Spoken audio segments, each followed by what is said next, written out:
The Plank, presented by Ram, starts now.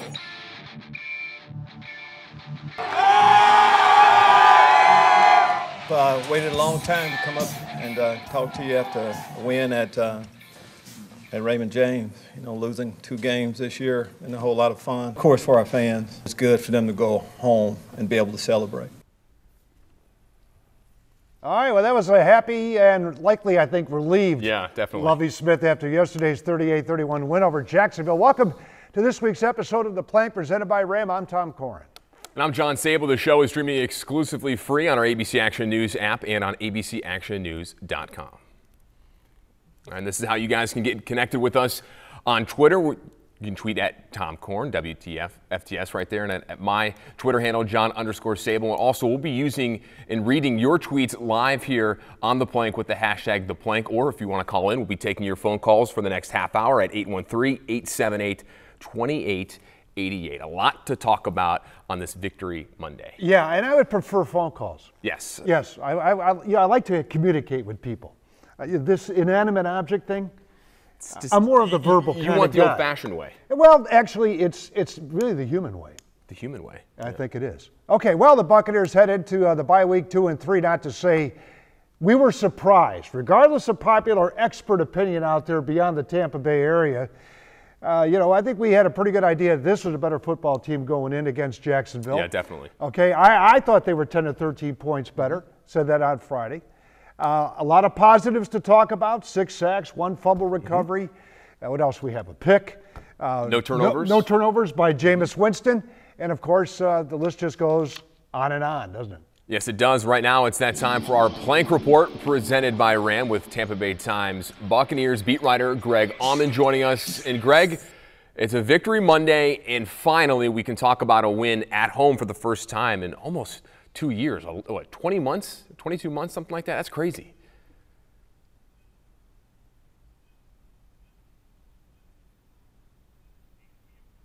Oh, okay, we might have lost Gregg. Atmospheric interference. It's possible, but we'll get Gregg back. But you bring up an observation right there. Fact is, 22 months, it was a long time. Yeah. And Buccaneer fans were just thirsting for a victory. And it's crazy to think about that Mike Evans had a breakout rookie year last year. That was his first home win as a player at Raymond James Stadium, not winning last year. Not to mention the last time the Buccaneers did win, Lovie Smith wasn't the head coach. It was Greg Schiano. That's how long ago it was. Finally, it happened. We expect more home wins coming up here with a favorable schedule if they can continue to keep this up. But nonetheless, a big home win. They needed to get that win. You beat the Jaguars, who, Blake Bortles didn't play that bad of a game either. And that one interception by Bradley McDougald set up the nice Doug Martin touchdown. I think there's a lot of great things to take away from that game. You mentioned the turnovers, none from Jameis Winston. Doug Martin had one of his best games in recent memory. And you get that running game going, and then you mix that up with Charles Sims, who, by the way, I picked up in the fantasy wire last week. So Matt McGuire will be thrilled about that. Well, I thought Charles did a very nice job between the 20s. Mm-hmm. He didn't help you out in the end zone. No, but you know what? He gave me some good receiving yards. And you know what? On that one play when Doug Martin had that, it was his second 1-yard touchdown run, that one. Yeah, who set it up? Oh, Charles Sims, of course, did. Yeah, and you know what? He could have easily given me that extra points, but they gave it to Doug Martin instead. But I'm not complaining because the Bucs win, and that's all that really matters. Yeah, I think it's, kudos to all 3 facets of the Buccaneers football team, offense, defense, and special teams. And let's not forget about that third, participle of this whole thing because, hey, special teams, people look at it, they take it for granted. Now kickoffs go out of the end zone. Nobody where did cares that about come coverage. from? and Connor Barth, by the way, 5 of 7 that he kicked off, boom, out of the end zone. So and he was more impressed with that than he was of making the 3 field goals and all 3 extra points. And you think about it, when you look at what we saw with Connor Barth knocking in the field goals and the PATs, we haven't really seen that in the last few games with the struggles of Kyle Brinza. So seeing Connor Barth actually execute on special teams, we haven't seen it. It was great to finally see and not leaving any points on the field. And the other thing too is that was like pretty much a easy decision to bring him back, knowing that stadium. We're going to hear from Connor Barth a little bit later about his pretty good game back in the pewter and red. yesterday in the win against the Jaguars. Yeah, you would look at the defense. There were good and bad out of the defense. I know you look at it, and you take a look at the statistics, and you see 6 sacks, you see 1 interception, 1 fumble recovery for a touchdown. You go, well, TK, how can you why do you have a little trepidation? Well, my trepidation is that Bortles drilled them.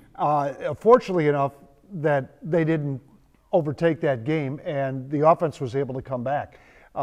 They have problems in the secondary. There's still coverage gaps in that secondary, and that's one thing that I hope they shore up, because it may not necessarily be Cousins if he quarterbacks for Washington in 2 weeks, but certainly Matty Ice and the other guys down the road, could take advantage of that. Better football teams do that. And not only that, but you look at how Blake Bortles kind of ripped apart the secondary. 4 passing touchdowns. That's not going to get it done. And you can tell, we're going to hear from Lovie Smith later on today. He's going to speak with the media at 1 o'clock in about an hour or so. And that's going to be a big issue that they're going to have to address going into the bye week. So I think we have Gregg Allman back here on the line here on our Plank Report presented by Ram. Gregg, are you there? Apparently we're having phone issues. All right, we're having phone issues. He was there. He was there. We He lost him was there, again. and now he isn't. So hopefully we get that taken care of. Maybe have to pay our phone bill.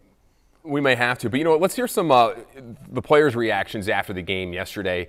Obviously, you were in the locker room, a jubilant Buccaneers team. Yeah, well, monkey off the back, would you say? Yeah, I think they felt good about the victory.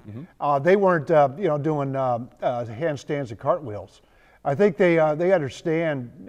I think they're happy with the fact they're 2-3. I think they might have been a little bit more relieved. I think also the fact that they know that they got a long way to go. They're not there. They're not there, but they were a lot closer to being where they want to be than they were a week ago when they lost to Carolina. But once again, let's listen into the locker room talk from yesterday. It was an amazing game. It was a team effort. Something the fans had a long time coming. I'm glad that we could get a win on at home for the fans. I just personally want to stay consistent. Throughout the season, and hopefully get more wins. We haven't won since 2013. It's dang near 2016 right now. Going into a bye week with a win, the way we won, feels good.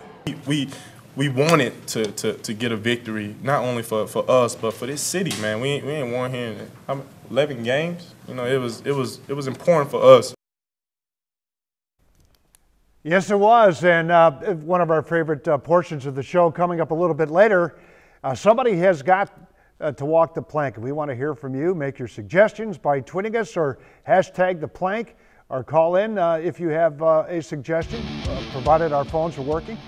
You can connect us right here at T-Core and WFTS at John_Sable and 813-878-2888 with my fingers crossed on that one. All right, we'll be back with more right after this.